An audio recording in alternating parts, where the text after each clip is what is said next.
গাইজ, এখন যে ভিডিওটা আমি তোমাকে শ্যুট করছি এর ভয়েসটা আমি ডিজিটেকের এই যে নিউ যে মাইকটা পারচেস করেছি তার সাথেই করছি। অবশ্যই তোমরা সবাই কমেন্ট করবে যে আমার ভয়েসটা কেমন লাগছে তোমাদের এবং সাউন্ড কোয়ালিটি কেমন লাগছে। তো আমার তো ডিজিটেকের এই ব্র্যান্ডটা ঠিকঠাকই লেগেছে, কারণ আমার যে ভয়েসটা আগের ভিডিওতে ছিল আশা করি সবাই ভিডিওটাকে দেখেছো, তার থেকে অনেক বেটার।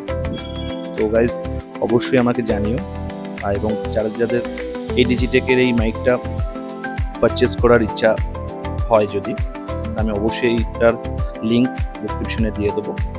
এটা ডিজিটেক DWM105, এটা আমি অ্যামাজন থেকে পারচেস করেছি, তার লিঙ্কটা আমি অবশ্যই ডিসক্রিপশনে দিয়ে দেবো। যদি ভিডিওটা তোমাদের ভালো লেগে থাকে অবশ্যই একটা লাইক কমেন্ট করো কেমন হয়েছে, আর যারা নতুন তারা অবশ্যই সাবস্ক্রাইব করো চ্যানেলটিকে এবং সাপোর্ট করো।